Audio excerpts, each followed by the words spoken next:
ایک 55 سالہ شخص ڈپریشن کا شکار تھا۔ اس کی بیوی نے ایک ماہر نفسیات سے ملاقات کی۔ بیوی نے کہا کہ میرا خاوند شدید ڈپریشن میں ہے، راتوں کو نیند نہیں آتی، بھوک بھی نہیں لگتی، نہ ہی بچوں کے ساتھ وقت گزارتے ہیں اور نہ ہی میری طرف متوجہ ہوتے ہیں۔ ان کی اس کیفیت سے گھر کا ماحول بد سے بدتر ہوتا جا رہا ہے۔ بچے بھی ان کی طبیعت کے مد نظر سہمے ہوئے رہتے ہیں۔ مجھے ڈر ہے کہ آگے جا کر بچوں کی شخصیت میں بھی ڈپریشن کا مرض نہ آ جائے۔ براہ کرم مدد کریں۔ ڈاکٹر نے اپنی مشاورت شروع کی۔ اس نے کچھ ذاتی باتیں پوچھیں اور اس کی بیوی کو باہر بیٹھنے کو کہا۔ صاحب بولے، بہت پریشان ہوں۔ دراصل میں پریشانیوں سے مغلوب ہوں۔ ملازمت کا دباؤ، بچوں کی تعلیم اور ملازمت کا تناؤ، ہوم لون، کار لون، اس کے علاوہ مستقبل کے اخراجات کی فکر کہ وہ سب کیسے ادا ہوں گے۔ مجھے اب اپنی زندگی بوجھ لگتی ہے اور کچھ بھی پسند نہیں آتا۔ میرے اس طرز عمل سے دنیا مجھے پاگل سمجھتی ہے، لیکن میرے پاس اتنا سامان بھی نہیں جتنا کہ ایک کارتوس میں گولیاں ہوتی ہیں۔ میں بہت اداس اور پریشان ہوں۔ یہ کہہ کر اس نے اپنی پوری زندگی کی کتاب ڈاکٹر کے سامنے کھول دی۔ پھر ڈاکٹر نے کچھ سوچا اور پوچھا کہ آپ نے 10ویں جماعت کس اسکول میں پڑھی؟ اس شخص نے ڈاکٹر کو اپنے اسکول کا نام بتایا۔ ڈاکٹر نے کہا، آپ کو اس اسکول میں جانا ہے، پھر اپنے اسکول سے آپ کو اپنی 10ویں کلاس کا رجسٹر تلاش کرنا ہے اور اپنے ساتھیوں کے نام تلاش کرنے ہیں اور ان کی موجودہ خیریت کے بارے میں معلومات حاصل کرنے کی کوشش کرنی ہے۔ ایک ڈائری میں تمام معلومات لکھیں اور 1 مہینے کے بعد مجھ سے ملیں۔ وہ شخص اپنے اسکول گیا، رجسٹر ڈھونڈنے میں کامیاب رہا اور اسے کاپی کروایا۔ اس میں 120 نام تھے۔ اس نے 1 مہینے میں دن رات کوشش کی، لیکن وہ بمشکل 75 ہم جماعتوں کے بارے میں معلومات جمع کرنے میں کامیاب رہا۔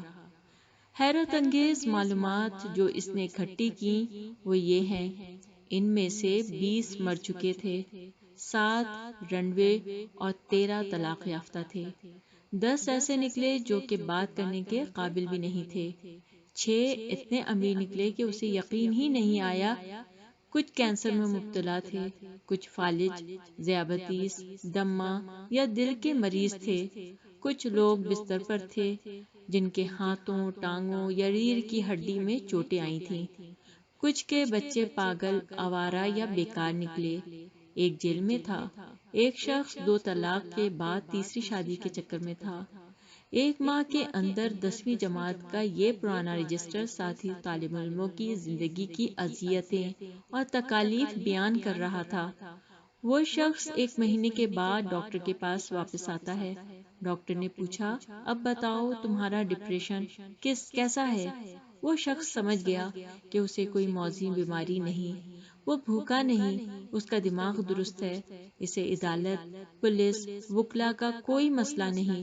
اس کی بیوی اور بچے بہت اچھے اور صحت مند ہیں، وہ خود بھی صحت مند ہے۔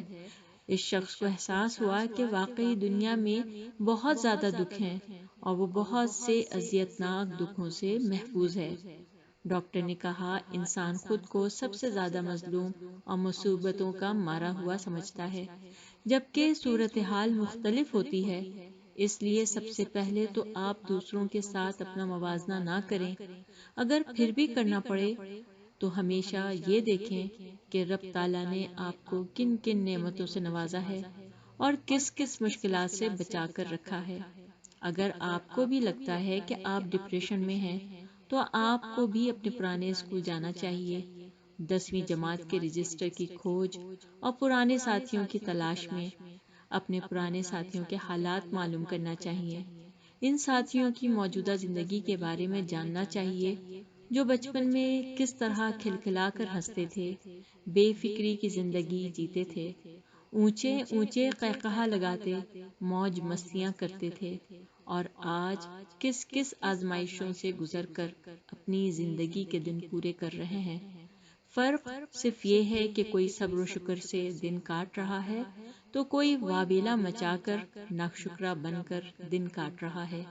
میرے رب کا فرمان ہے اور صبر کرنے والوں کو خوشخبری دے دیجیے۔ تو کیا ہم میں اس خوشخبری سننے کی چاہت ہے؟